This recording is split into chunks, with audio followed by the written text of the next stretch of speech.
All right. Well, we got a special edition Yanks and Mets pod today, episode 7, with the great Rickie Ricardo. Is a Spanish broadcaster on WFAN, calls Yankees, calls Eagles, and I believe a few other things as well. So, Rickie, thank you so much for joining me today.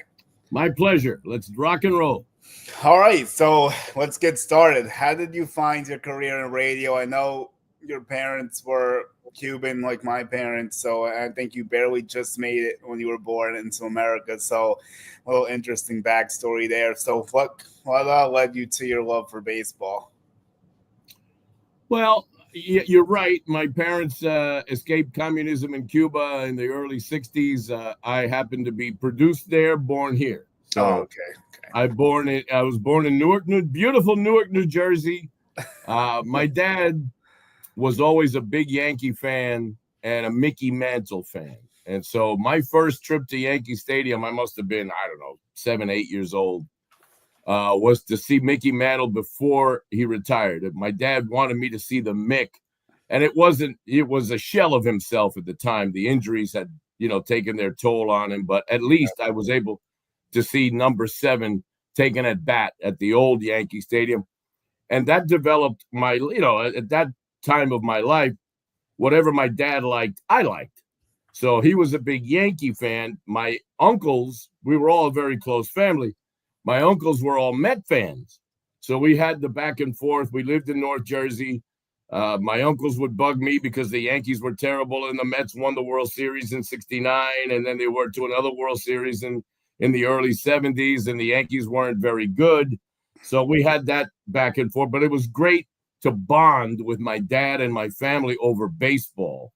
That's how it was back then. It was, it's something that brought everybody together. We go to the stadium, the tickets were $10, $15, at most in those days. And a couple of hot dogs and a soda for me might have cost $10. And, my dad and my uncles had a couple of beers and it would cost $7 or $8. It was a whole nother world. It was affordable. It was a great night out. The stadium was never full until George Steinbrenner bought the team in the early 70s. And remember, they played at Shea Stadium. I saw the Yankees play at Shea Stadium for a couple of years before the Yankee Stadium refurbishment was complete. And that's when they got really good. Reggie Jackson comes on board after they get swept by the Cincinnati Reds in 1976. And the Yankees finally get a World Series championship in 77. I, at the time, was now going through middle school and high school. So, I watched them win the Reggie 3 home run night, 77, 78.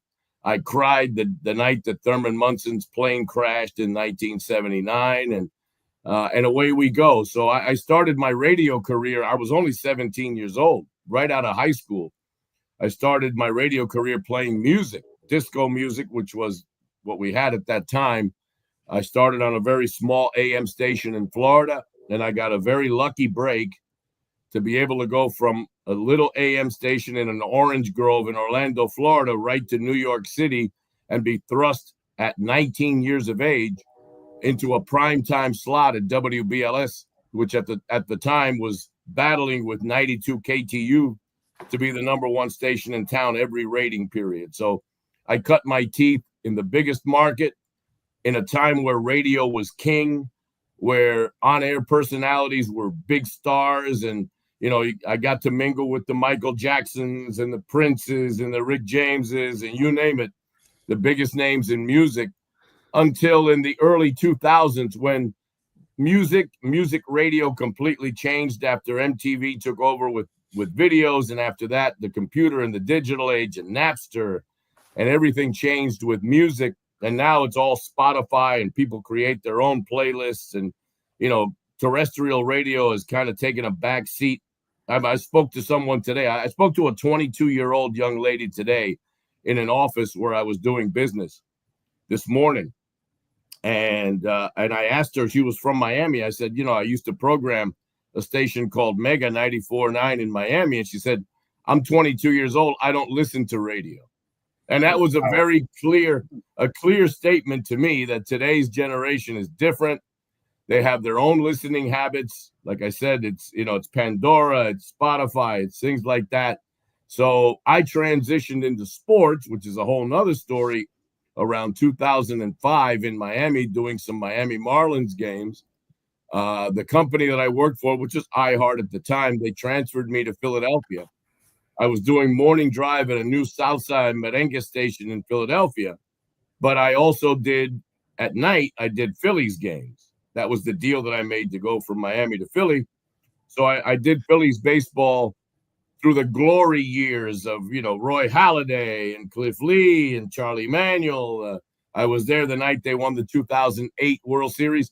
I was there the night that they lost the 2009 World Series to the Yankees, but I was doing the Phillies broadcast. And then when the job opened up in 2014, I was fortunate enough to get that job. I had the Eagles job already since 2009. So it's been a long ride, a wonderful ride now, going on my 12th year as the Spanish voice and sometimes English voice of the New York Yankees, and now 2 Super Bowl victories into my years with the Philadelphia Eagles. So it's been quite a ride. I'm having a lot of fun, and it's still just as exciting, and it's just as energetic for me to go to work every day that it was 20 years ago. Well, this is a baseball podcast, but I have to talk about the Super Bowl. So what was the experiences like covering those 2 Super Bowls, especially the most recent victory against the Chiefs? Oh, it's fantastic. The energy surrounding a Super Bowl that week, being on Radio Row, doing so many interviews. What I'm very proud of is that my broadcast career from the beginning, I've always been kind of the bridge between Spanish and English. I'm a bilingual broadcaster. I am not labeled as a Spanish broadcaster. I'm not labeled as an English broadcaster. I'm labeled as a broadcaster. I just happen to do it in both languages, and I've done that all my life. So to be able to be a representative of the up-and-coming young football broadcasters, baseball has had, broadcasts in Spanish for many, many years, because baseball is a game that's played in the Caribbean. It always was. It's huge in Puerto Rico, the Dominican Republic, in Cuba, in Venezuela. Baseball has always been king. So there have been great Spanish baseball broadcasters going back 30, 40, 50 years. Football is different. In the last, I'd say, 15 to 20 years is when the NFL has had an initiative to bring in Latinos. They've played games in Mexico. We played this year in Brazil with the Eagles. They're going to play in Spain. The NFL will be in España next year. So the Hispanic initiative is growing and growing. There are more and more teams around the NFL that have a Spanish broadcast.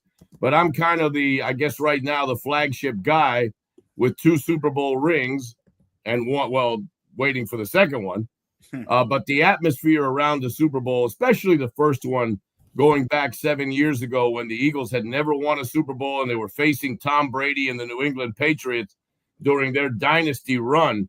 And the Eagles, with the Philly special, were able to upset the New England Patriots in Minnesota. That was an unbelievable experience because it had never happened before. And the first time is always the most special. Right. But this one was just as special. We weren't supposed to beat the mighty Kansas City Chiefs. Patrick Mahomes was going to get his 3-peat. And my boy said, Saquon Barkley and my guys, Jalen Hurts, all said, not on our watch. They're not going to win 3 in a row at our expense. And as you saw, we laid the wood to the Kansas City Chiefs. It was a magnificent performance in the Superdome by the Philadelphia Eagles. The parade was fantastic. The energy in the city of Philadelphia, incredible, like nothing else. So to answer your question, Super Bowls and the ride that a football team takes you throughout a successful season, especially this one, where Saquon Barkley, ex of the Giants, had the kind of season that he had, breaking all kinds of records. It was a wonderful ride and something I'll never forget. That sounds incredible. As a suffering Jets fan, I can't imagine the feeling of actually seeing your team win a Super Bowl before. Yeah, well, wait a minute. I grew up a Jets fan, okay?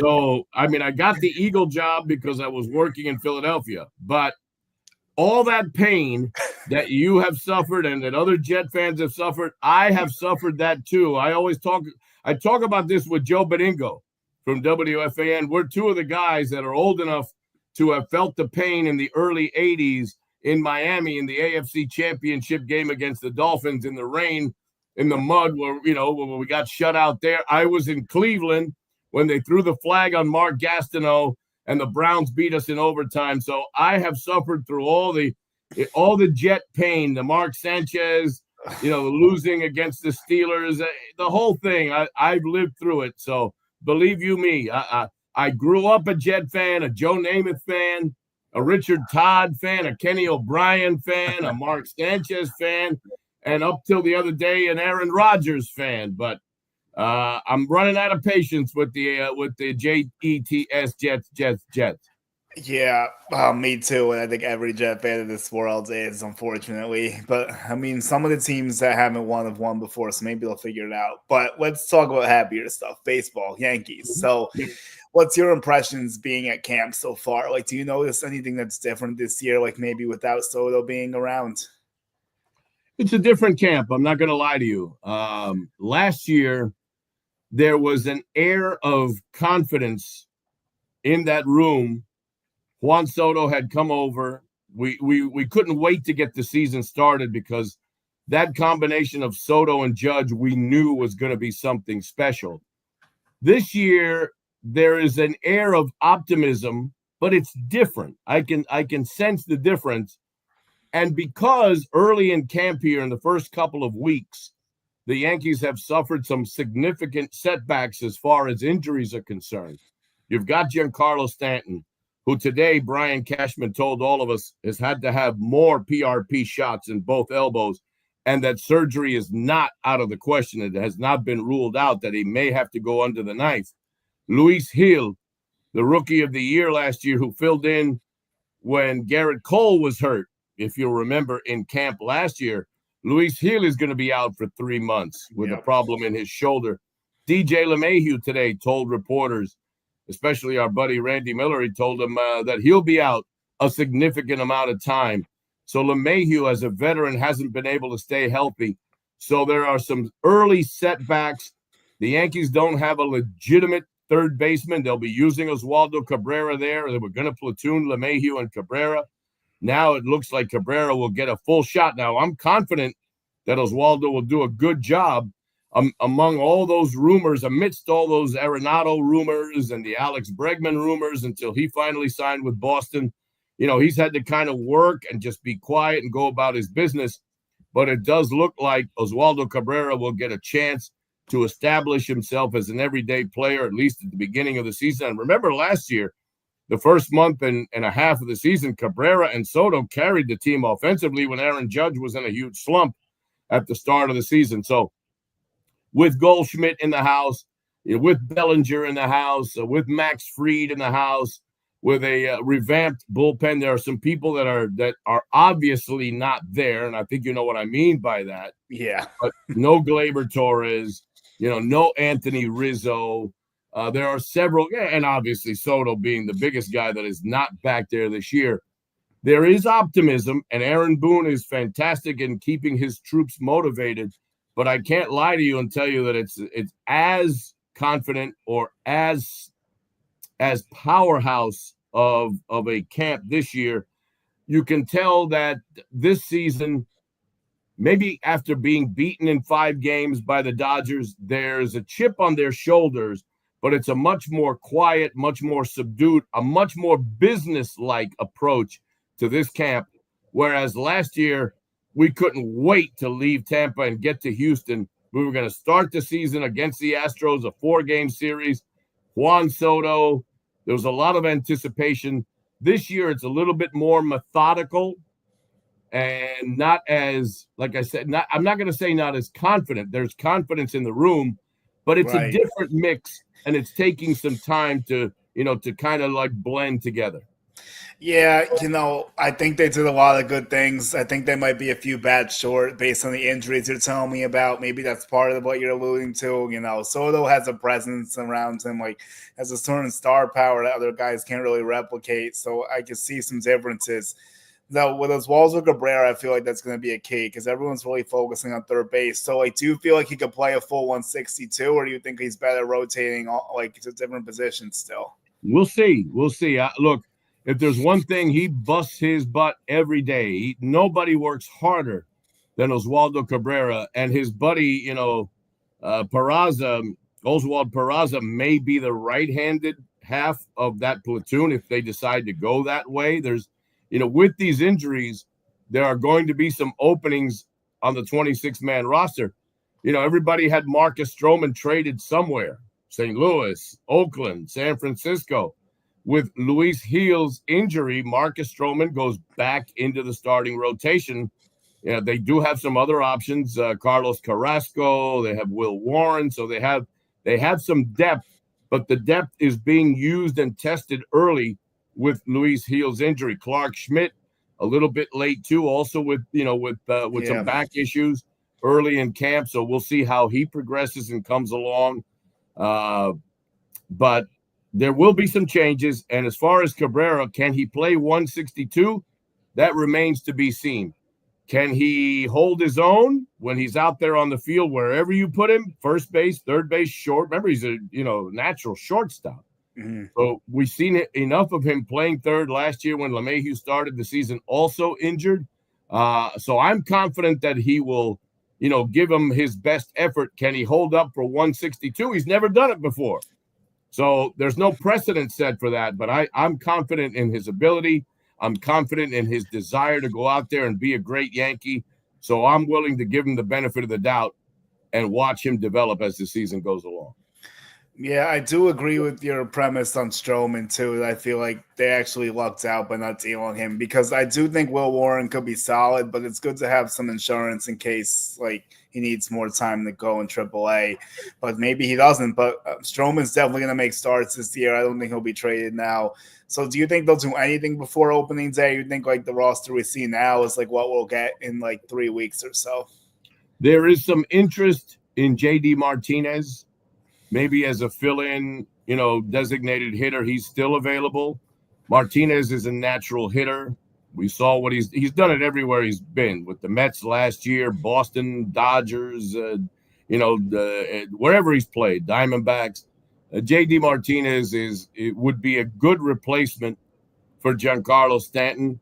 I think the Yankees, at least around camp today, that was the word, that there is some interest. People like John Heyman are reporting that the Yankees have interest in J.D. Martinez. So we'll see. It all depends, and they'll know. They'll know what the depth of the injury to Giancarlo Stanton. If Stanton's going to miss, let's say he misses 2 to 3 months, and let's say he has to go under the knife for surgery. Remember, it's both elbows. He hasn't swung a bat in a month. Yeah, it's really rough. So that's a major problem. So I would think that right now, I think the third base, the LeMahieu injury, they may be able to fill that in from within with the Oswald Perazzas of the world. But I think the only way they go outside of what they have in camp right now would be for a power-hitting right-handed bat in a J.D. Martinez, if they get news that Giancarlo Stanton's absence prolonged a bit. Yeah, that's a good point, because you can't really carry both of them together because they're both DHs. They don't have positions on the field, so you can't really have them both active at the same time. But if Stan was going to miss half the season, it might make sense to get Martinez in there, because like you said, they don't really have a lot of good righty bats. The righty bats are lower than they've been in a long time, I would say. And they don't even have any righty bats off the bench either. All their good bench lefty potential guys, if you're looking at Escara and Dom Smith, they're lefties too. Right. And even Jason Dominguez and Oswaldo both hit better from the left side, even though they're switch hitters. They need some righty power somewhere besides Judge and Goldschmidt and Volpe. Yeah, if Stanton's going to be out a while, then you can sign a J.D. Martinez.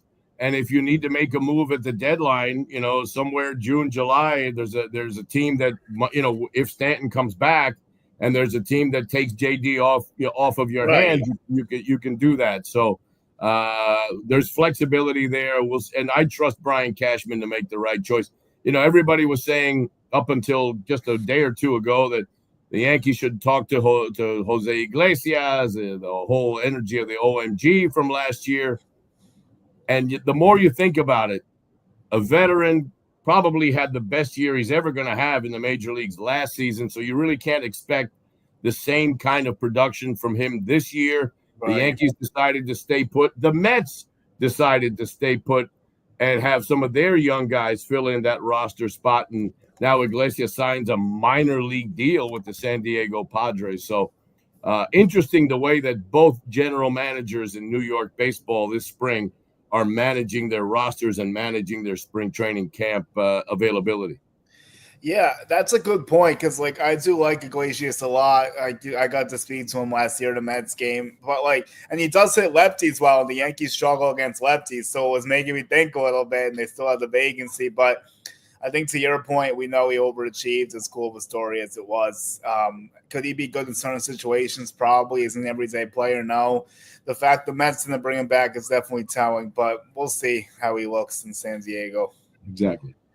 So, all right, let's go. We'll keep going through the Yankee stuff. So who's impressed you the most at camp? Is anyone on your radar that maybe people aren't talking about? You mentioned Dom Smith, and he's been hitting the cover off the ball. Early. We're 2 weeks into games in the Grapefruit League. Some of the youngsters, a lot of them have already been sent down. There hasn't been anyone. This camp hasn't had what Volpe was 2 years ago, that he set the world on fire.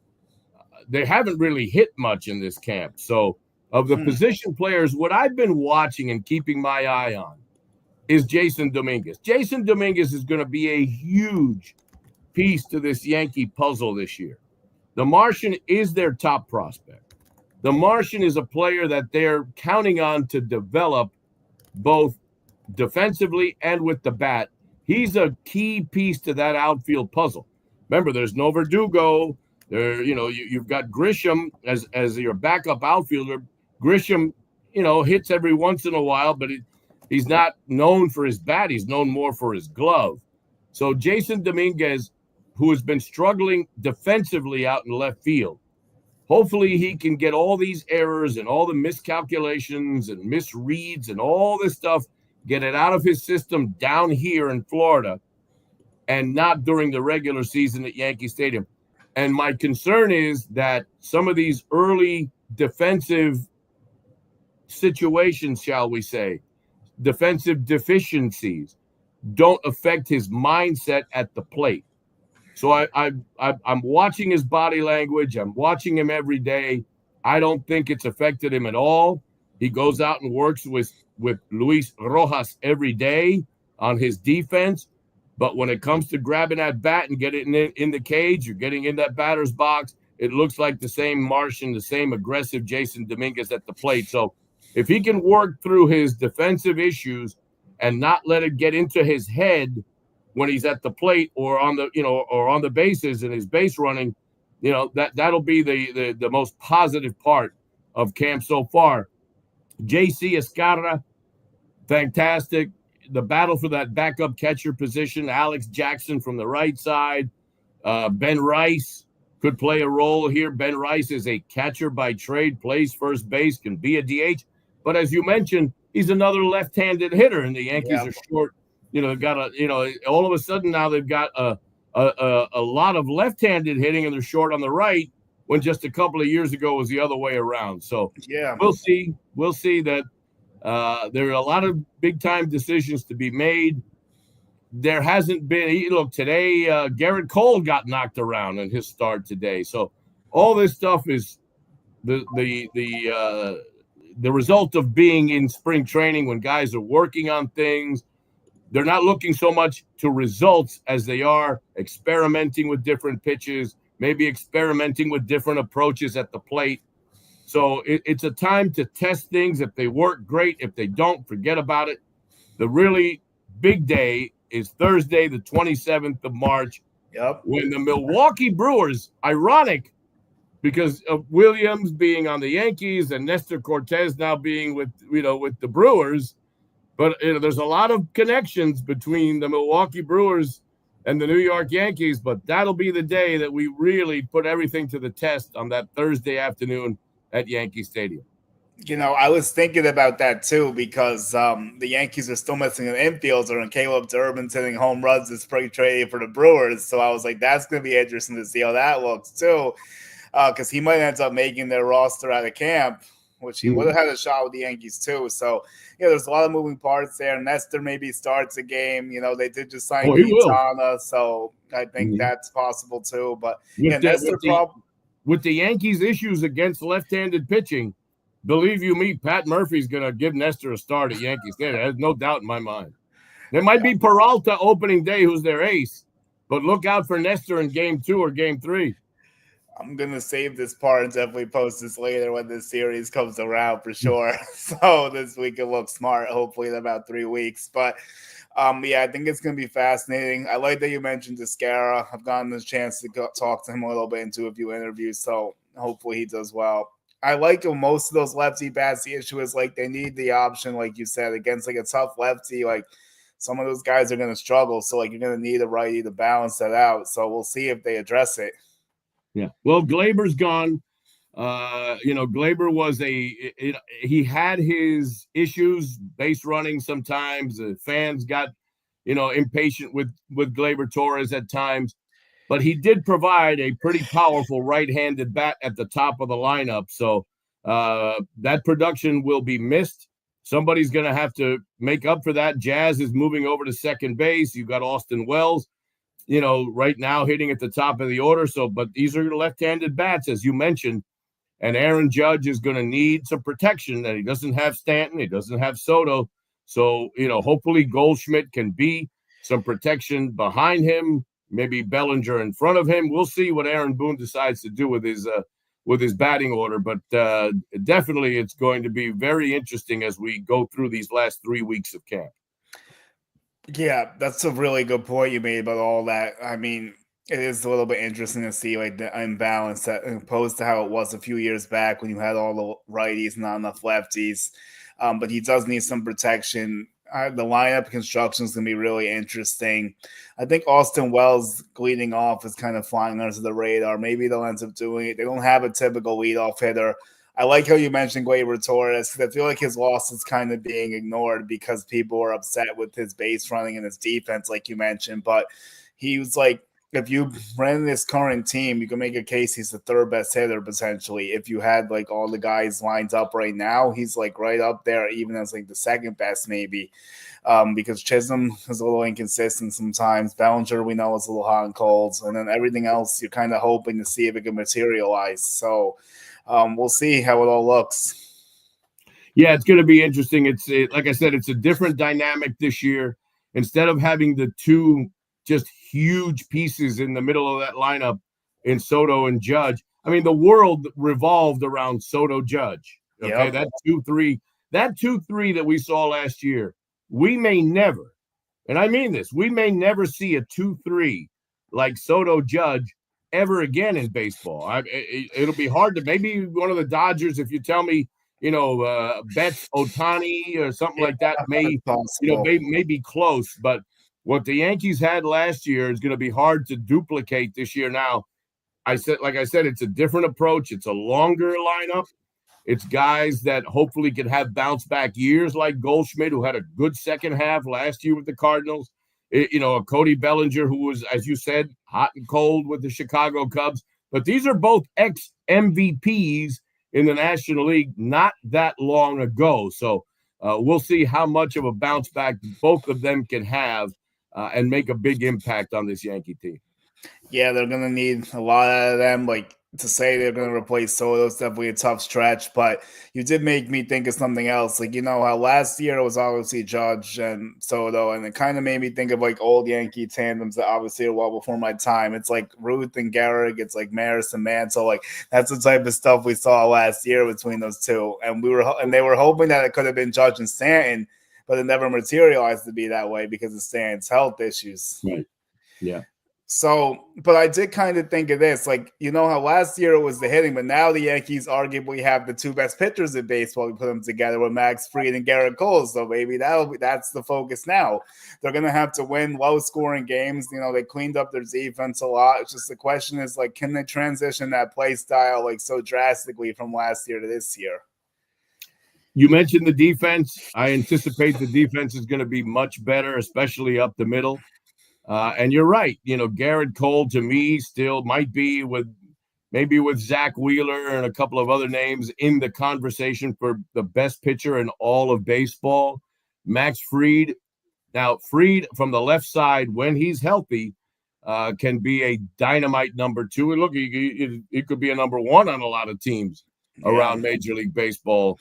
The key with Max Fried, as we have seen in these few years with the Atlanta Braves, is for him to stay healthy. When he is healthy, there's maybe no better, lefty-righty combination than Cole, Fried, 1-2. And then you back that up with Carlos Rodon, who I think is going to, take a step forward this year, maybe a little less pressure of being the number 2 guy in the rotation. Yeah.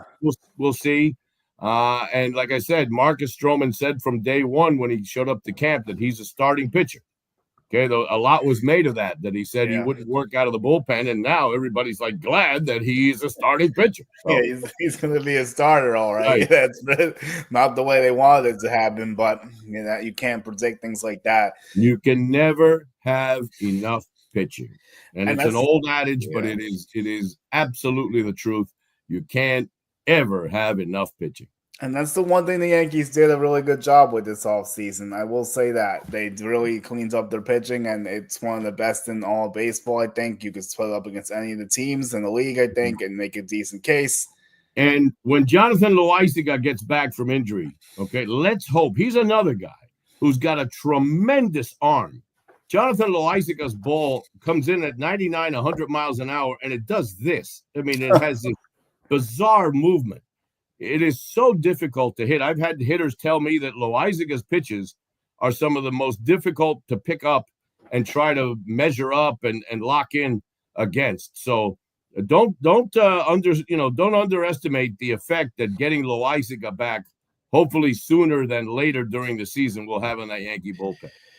That's a good point too. It feels like he's being forgotten about since he didn't pitch all last year. They kind of signed him under the radar after the Soto fiasco, missing out on him. So it wasn't really publicized that much because it was in that same week.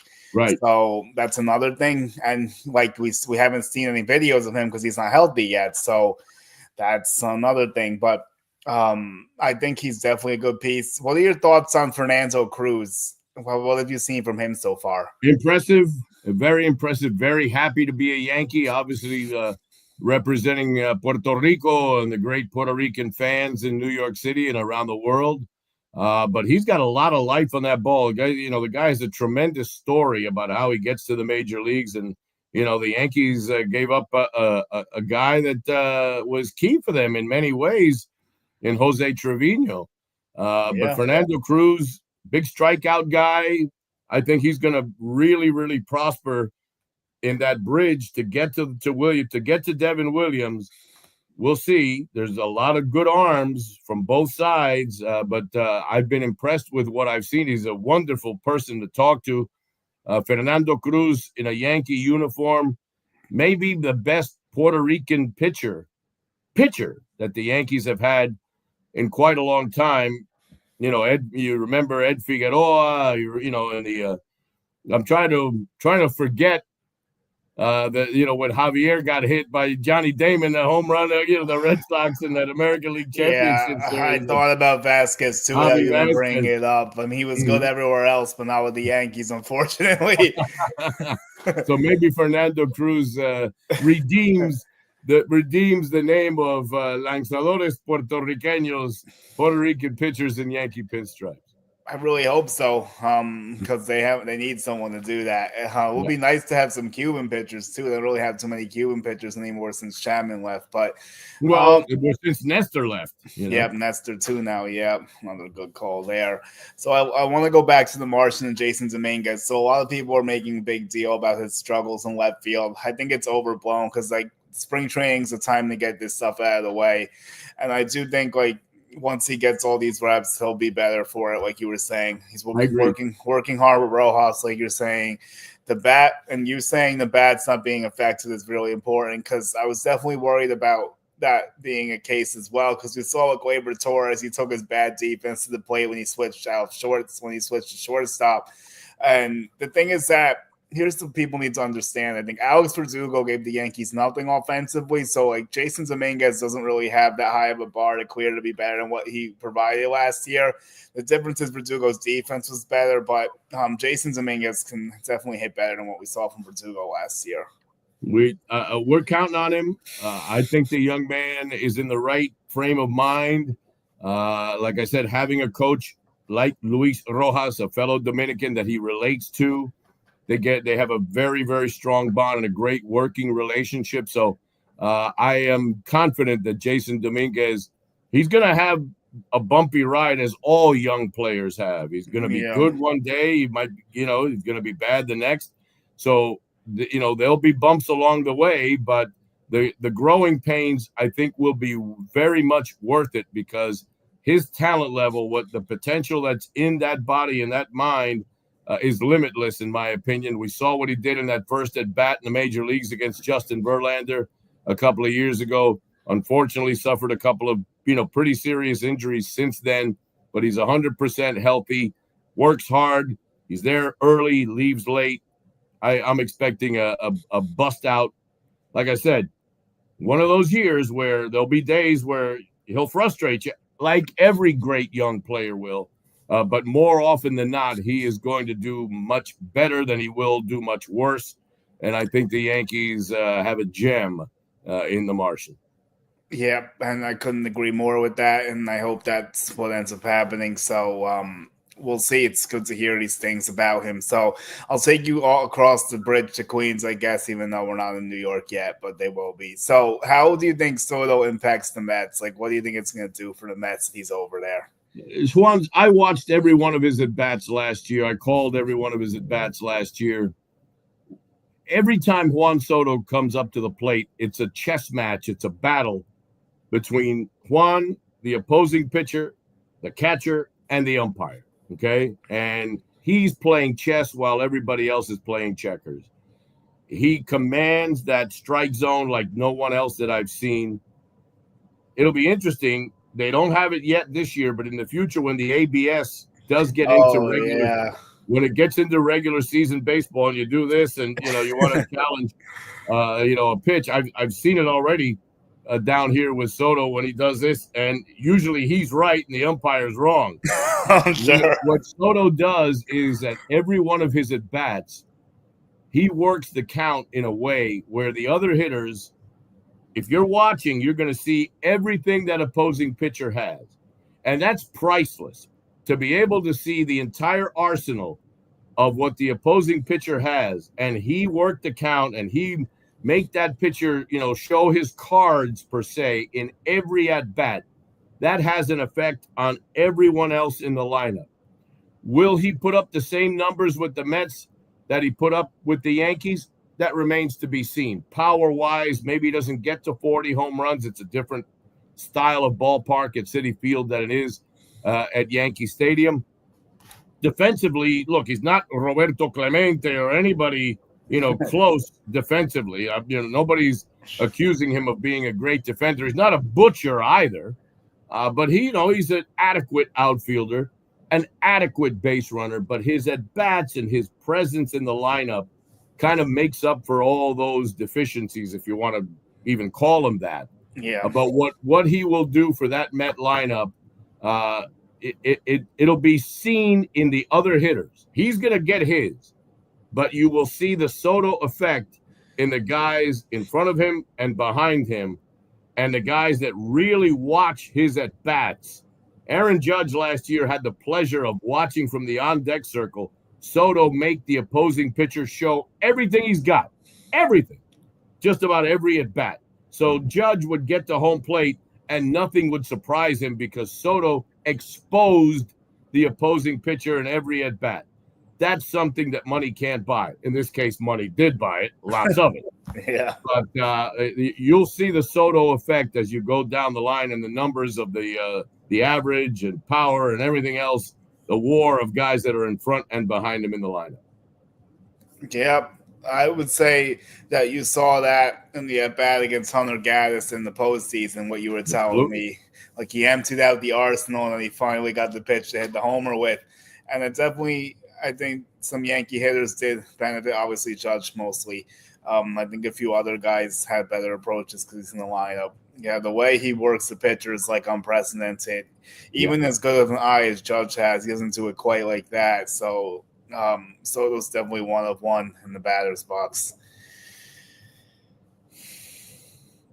So, like, were you surprised with the crazy number he ended up getting, or did you expect it to get to that level? Because, like, I know Ramsey was talking about how he didn't think he was going to go back at all with you. I remember listening a few days before he ends up going to the Mets. So, like, did the final number surprise you? Like, what was your reaction when you saw it? Oh, I was stunned. I never thought, I never thought that he would get close to Ohtani, because Shohei is two players in one. You're paying for a pitcher and you're paying. He rejected 466, 65, something like that from the Nationals. I thought if he got to 600 million, it would be a lot. I think most people around baseball were stunned where the contract ended and, how far the bidding war, became and how far it went between both teams on both sides of the RFK Tri-Borough Bridge. So for a player, as I mentioned, who is as good as he is at the plate, but let's be honest, he is a, adequate is the word, defender, and an adequate base runner. Great teammate, good guy in the clubhouse, nothing wrong there. But I don't think Vladimir Guerrero will sniff anything close to that. I don't, you're watching Fernando Tatis playing at basically half of what Soto is making, So some of the top stars in the game are never going to get anywhere near what Soto, was able to get. He was the right player in the right place at the right time with two franchises that were desperate for him. The one that had him for a year and enjoyed the fruits of his labor, against the one that was right over a bridge with an owner who has a lot of money and is not afraid to spend it, and was, dead set against having Soto be outbid by anybody else. So for Soto, the sun, the moon, the planets all aligned perfectly. He was the perfect player in the perfect city at the perfect time to be able to score the contract of a lifetime. I don't think we'll see anybody as good as, you tell me an Ellie De La Cruz, you name it, any young Julio Rodriguez, none of these guys are ever going to sniff the money that Juan Soto is making. I agree. That's going to be a record that's going to stand still for a while, I think. Yeah. It's going to be a long time until someone maybe snaps on that door. But I think that's cool. So, Yankees or Mets, which team do you think is better? Yankees have more pitching. Mets starting rotation concerns me. Senga's never been able to stay healthy since he came over from Japan. You saw what happened already with Frankie Montas.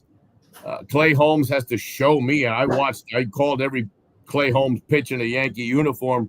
So I've got to see Clay Holmes succeed as a starting pitcher.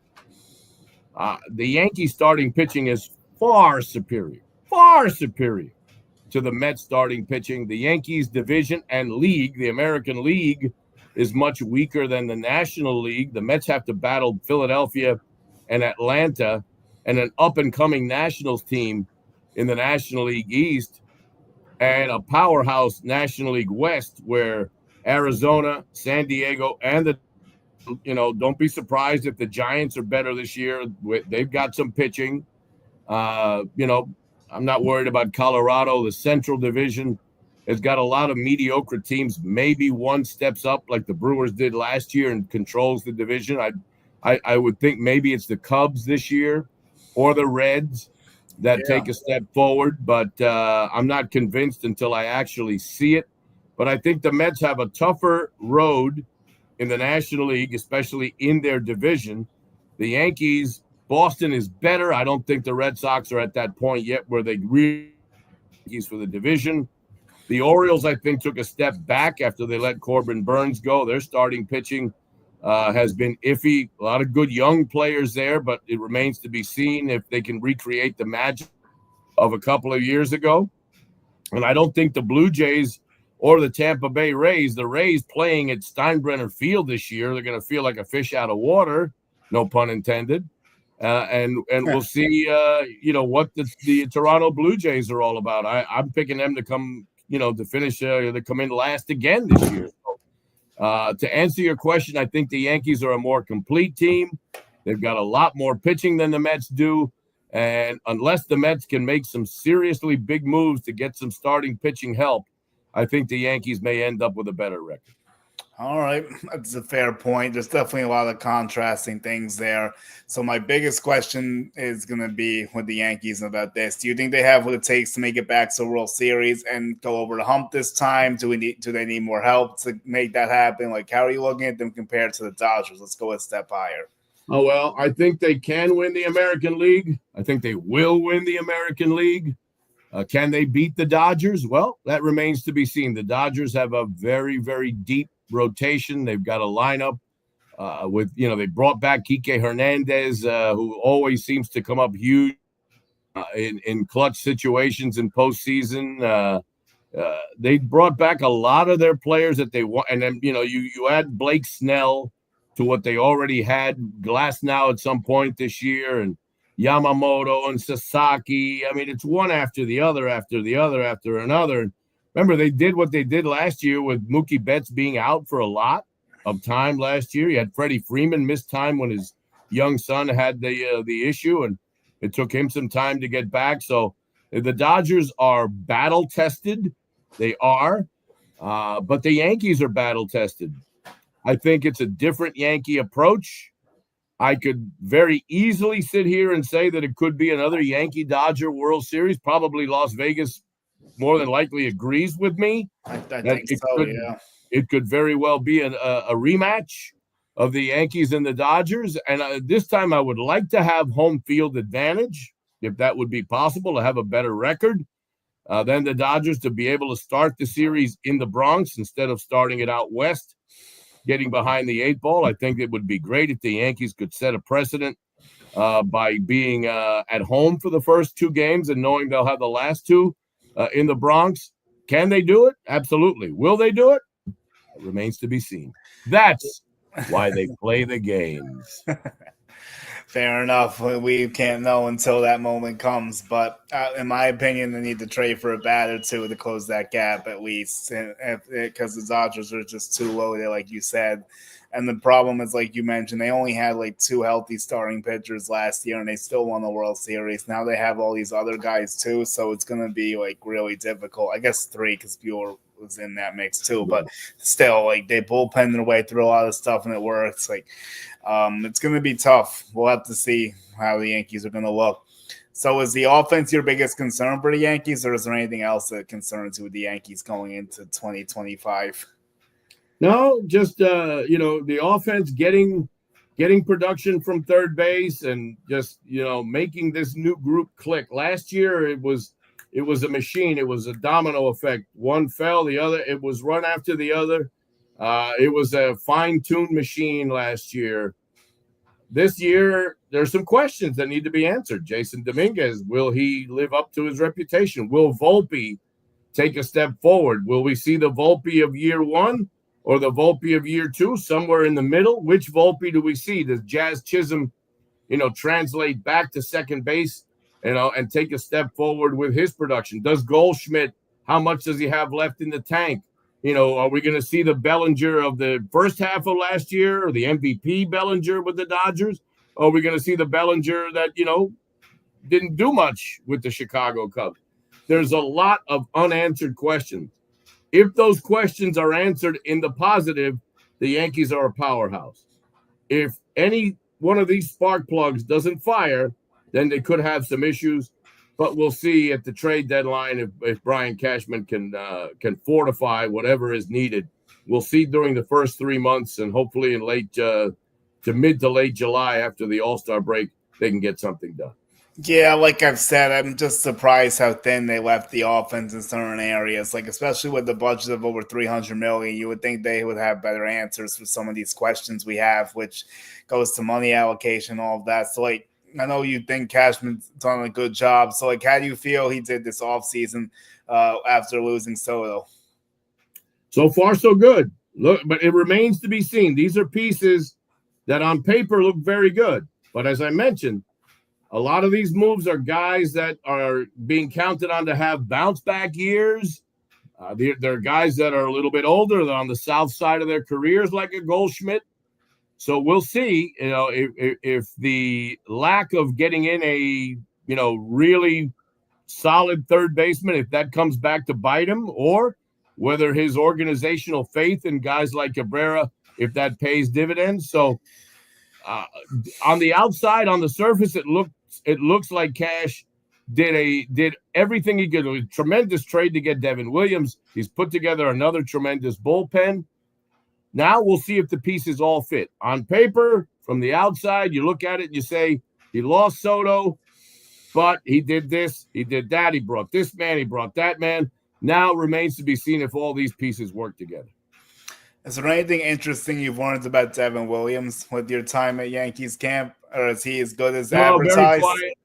Very quiet guy, goes about his business. Very happy that the beard can be the beard can come back. So, but that devastating pitch that he has, I think is going to be big in the American League. I've had a conversation or two with him. Nothing really deep, but he's a pro. He goes about his business the right way, and very pleased that he can grow that beard back. Yeah, it looks like it, and I don't have any issue with that either. I personally thought the rule is outdated. It's been around for a while. I mean, we are in 2025 now, so I completely understand the shift. But speaking of other games and going back in time, what's the favorite game you've ever called? Ooh, that's a good one. I'll stick you to baseball. We'll do strictly baseball for that question. My favorite game that I've ever called. You know what? I'll tell you the moment that really sticks out for me is Aaron Judge's 62nd home run with that game in Texas when he broke that record. That was such a fabulous moment for him. I'm such a Judge fan. I have the utmost admiration, respect, friendship for Aaron Judge. I've been with him from the day he first was invited to Major League camp as a minor leaguer. He's never changed. I see him in the offseason at football games. They don't come any better. They don't come any more class than Aaron Judge, and just the pure joy of being able to call home run number 62. And I'll tell you what, Domingo Germán's perfect game that nobody ever talks about. Yeah, in the middle of the night in Oakland, because that game, in New York, must have been the Yankees won that game 10-0. Everybody tuned out probably in the fourth or fifth inning, and a lot of people didn't see Domingo Germán's perfect game that he threw against the Athletics. That one stands out very much too. I had Justin Shackle on it recently too, and he told me that Domingo Germán game was up there for him as well. Oh, yeah. So that's cool. So we were a few feet away from each other that night. So yeah, yeah. Because he was doing the English side. Yeah, it was Ryan Rucco, a couple of doors down, Justin Shackle, and myself. So we all enjoyed the heck out of that. What a time that must have been. But hearing, because Germán was a great moment. It kind of did go under the radar. Like I'm watching, I'm like, oh wow, like he's really doing this. Like it did seem like it was really going to happen. It was done like so quietly, like late in the night, and when you get to the 7th, 8th, 9th, you're like, bam, bam, thank you. Come again. Like, it was quick. It was a fast game, too. It was. But hearing about Judge's 62 is like a moment that'll live on forever in all Yankee fans' minds and all the memories. Everyone that's called this team, or like even any baseball fans, all know like what they were doing that day in Texas. So the fact you got to call that is definitely really cool. Yeah. Yeah, it was fantastic. It was a wonderful moment, and I'll never forget it. Now I'm going to sit back and watch a little bit of the New York Knicks against the Los Angeles Lakers. How about that? All right, I'll give you one more before we go because I think you'll appreciate this one. I'm going to show you I did some homework here. So I got to meet Louis Tion with Chris Vitale, who I know you're good friends with. He says hi, by the way, but not what this question's about. So give me a cool story about the great Louis Tion. I got to meet him at the Baseball Writers Dinner in New York a few years ago when he was honored. So it was cool to get to see him for a little while. The funniest thing, when I was doing the Phillies, the rights holder for the Phillies in Spanish is the same rights holder of the Red Sox in Spanish. And the Red Sox came in. You remember the weekend? There's a 4-game series. One of the games, Alex Rodriguez hit a home run in the 15th inning. Yeah, how could I forget? Okay. So it was that series. The Yankees swept all 4 games. But the Red Sox announcer was ill. And so I was imported from the Phillies to do Red Sox Espanol. Oh, wow. That 4-game series. And who else was in the booth with me other than Louis Tiant? Huh. My father was still alive at that time. And my father, who played baseball in Cuba, was good friends of Louis Tiant's father, El Tiante Sr. Okay. My dad, when I found out that I had that assignment, I got my dad, my mom and dad, but I got my parents 2 flights from Florida to New Jersey. They stayed with me, obviously, and I brought my dad to the game. And I thought that Louis Tiant was going to be my color. He was the color guy for the Red Sox in Spanish back then. And my dad and Louis Tiant got into such a conversation about Tiant's father that the next thing I knew, I did the games by myself.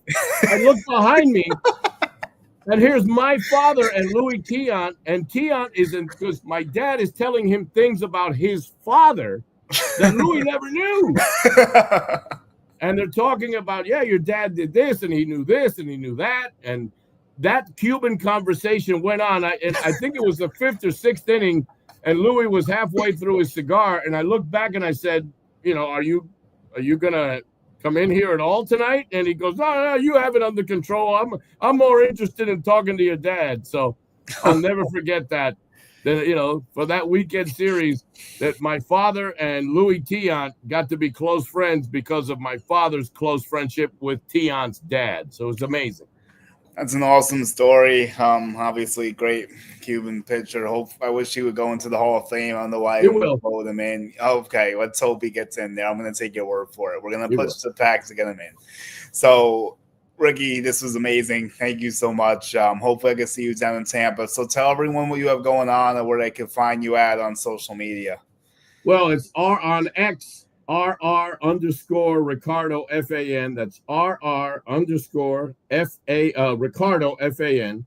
You can, I'm very careful about, I don't really do too much on social media with the Yankees. I'll let you know when I'm on FAN there or on WIP in Philadelphia. So in English, I obviously do a lot of talk shows on WFAN New York. Every week on WIP in Philadelphia. It's the same company. It's all Odyssey. You can get it on the Odyssey app. Download the app for free. You can hear me on both stations in English. I do the Yankees all year in Espanol. Whenever the English broadcast needs a fill-in, I'm there. And I do Philadelphia Eagles football in Spanish too. And if you're around the country, you might hear my voice on a lot of commercials. So I do a lot of voiceover work. So I'm a pretty busy guy, but this is my favorite time of year now. I live in Florida in the off season, so pretty soon I'll say goodbye to the dog. I'll say goodbye to, my son, and I'll go north. Everybody will stay here. He's in college. The wife will be back and forth with me, but more here than there. So it's a little hard on the family life being away with the team for 6 months, but it's a wonderful journey, and I wouldn't do anything different. But the Yankees are going to be good this year. Enjoy it. Enjoy it in both languages with Dave Sims and Susan Waldman on the English side, myself and Francisco Rivera and Felix de Jesus on the Spanish side. And hopefully we get back to that World Series. And this time we put a ring on this finger right here, baby. That's what we're talking about. Well, it's been 15 years. The entire Yankee family is waiting still. So that's a long time in Yankee land. So they're hoping not to make it longer than that. But once again, Rickie, thank you. Best of luck with everything. And looking forward to a good baseball season. We'll see you in Tampa here, my friend. And thank you to your great audience. Thank you for the time. It was my pleasure. All right. So we'll see Rickie soon in Tampa. Episode 7 is in the books with Rickie, the great Rickie Ricardo. So I'll close down with some Mets stuff. I know he wants to get going. So I'm going to close with a little Mets since we were very heavy on the Yankees today. So the Mets, like we mentioned in this show, their rotation's an absolute mess. And that's probably being kind towards the rotation. Their lineup's definitely in a better spot than the Yankees, but the Mets wanted to go with a six-man rotation, and that doesn't even seem possible now after losing Minaya and losing Montas. So what is the Mets' potential rotation going to look like? It's going to have Senga at the top, and then you're going to have David Peterson probably in the 2 spot.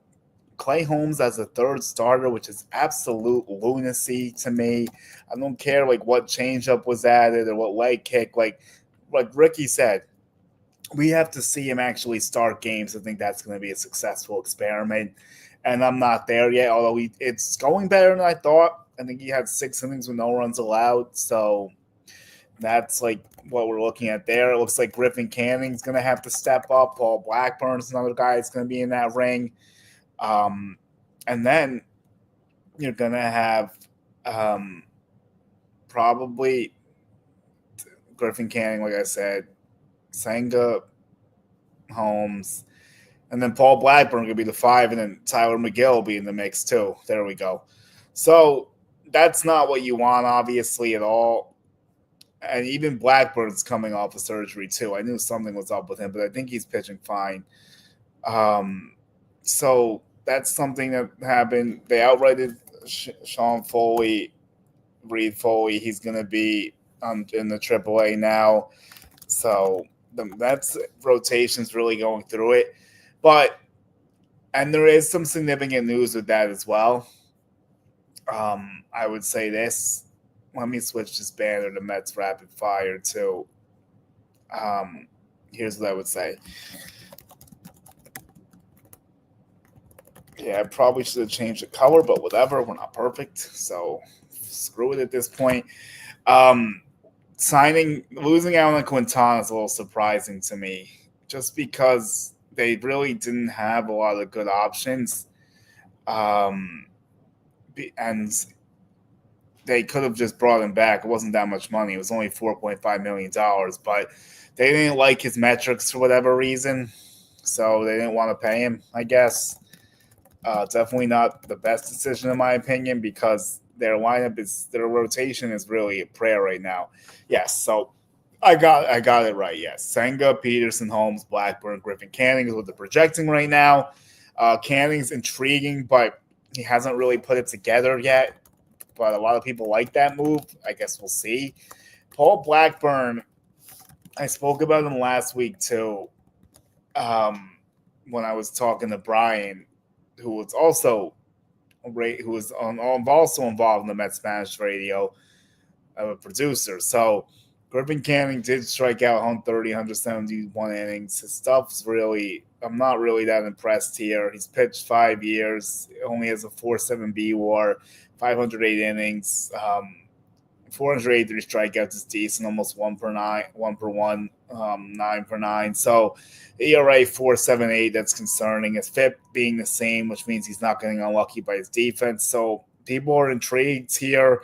He's 28 years old. I know the Mets pitching lab, they did turn around Minaya, Savvy, and Quintana last year, so I'm going to have to see what they can do.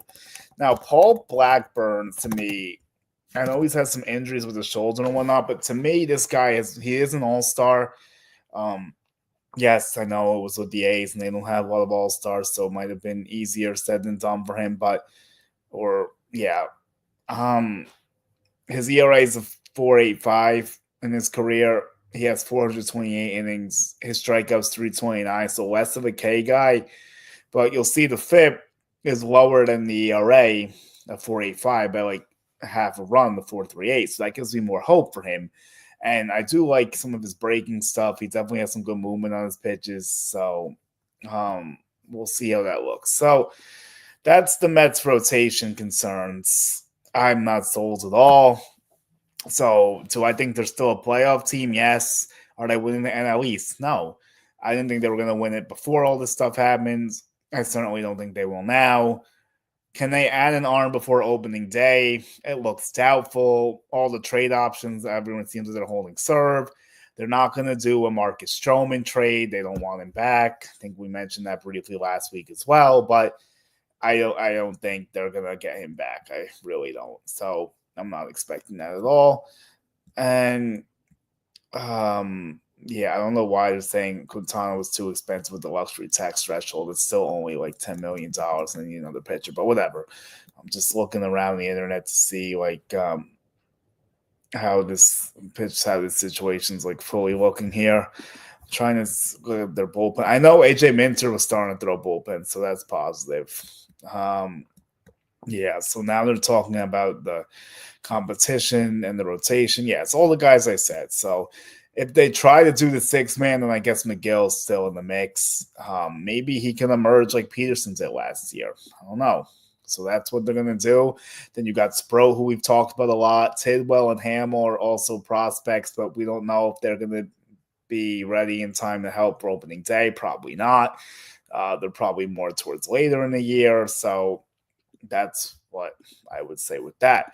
So I will get to their infield situation and their lineup outlook after I do the bullpen. And let's see. Yeah. They said Daniel Nunez is healthy. Yeah, we went through that already. They're talking about Genesis Cabrera making the bullpen. They're talking about Max Karanik as a guy who can make the bullpen. So their bullpens actually might be in a better spot than I think, especially if Minter makes it for opening day. I think that's definitely good. Anthony Goose they're talking about again. So we'll see if he ends up doing it. Yeah, so that's what we're looking at right now. That's what I would say.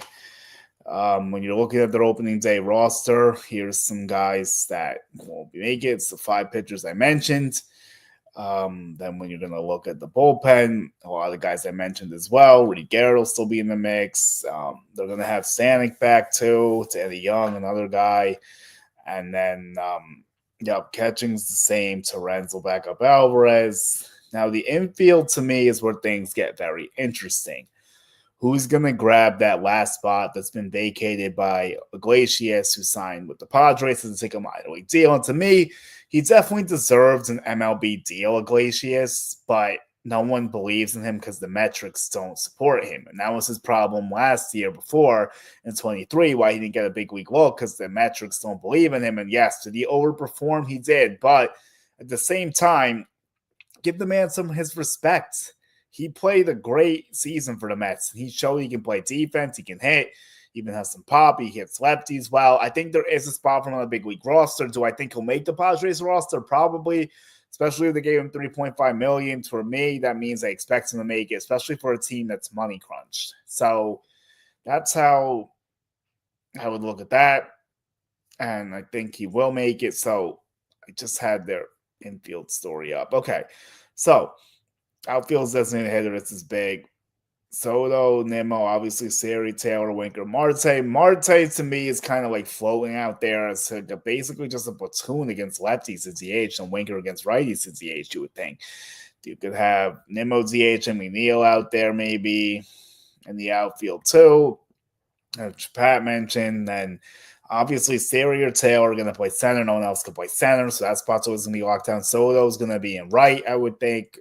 So that's that's how it looks. Now the last infield spot to me is either going to go to Brett Beatty or Acuna Jr. or not Ronald. Luis Angel Acuna, not a junior there. So this is like how I look at this. I think Brett Beatty has way more upside than Acuna Jr., but is he going to play enough to justify the roster spot? Because to me, Acuna Jr. is more of a bench role guy, roll around, have him play short, have him play second, have him play third. The thing is, the Mets don't have a backup shortstop, so it might be Acuna by default because of that. But they are trying Brett Beatty at second base. I don't know if they've really tried him at short. I think they're trying him in the outfield again because his swing looks like it's good. It looks like he's having a strong spring. And I am still a believer of Brett Beatty, and I have said that for a while. and I want to see him get a full run. Is it with the Mets? Is it with another team? I don't know. But to me, like, he needs to get some at-bats this year so they can see if he's either 4A, is he MLB, are they going to trade him? Like, this is stuff they need to figure out. And I think his offense is great. His defense with Vientos at third is definitely a problem. Unless they get DH Vientos, sit Winker and Marte, and then you have Beatty play third. I don't know if they would do all that. Or they could also put Vientos at first, DHP. Like, and like they talk about doing once they might not get Alonso back, but like, it's really complex. Cunha Jr. offers speed and better defense. Beatty probably offers better bat. So that's kind of like the contrast they need to choose between. The only problem for Beatty is that the Mets have a lot of lefties or a few switch hitters. And for Cunha Jr., him being righty might also help. They don't have a lot of great righty options off the bench. I mean, it is a little bit better now with Marte, I guess, in theory. Siri, and then Taylor too. So like it's doable. Obviously, Alvarez beats the catcher and off the bench. So that's what I would say. I think both teams are playoff teams, but to me, neither team stacks up against the Dodgers right now, which is a bigger problem. Will the Mets make it to the NLCS again? I don't know. It's too early to tell. It's definitely possible. And will the Yankees make the World Series again? I want to say yes, they are the favorites, but they haven't handled their business enough with the lineup to make me feel fully confident. But gun to my head, yes, the Yankees will make the World Series again. And the Mets, I'll say they bow out early in a short series because their pitching is definitely problematic. Unless they fix that pitching, they're not going far in the playoffs. I say NLDS for Mets. Maybe Phillies get them this time because their pitching is way better. All right. Everyone follow our Skeena everywhere. Thank you so much. This was great. Thanks to Rickie. This was awesome. And everyone follow me at Julian Guardi1 on Twitter, Julian Guardi11 on Instagram. Thanks again, everyone, and we'll see everyone soon.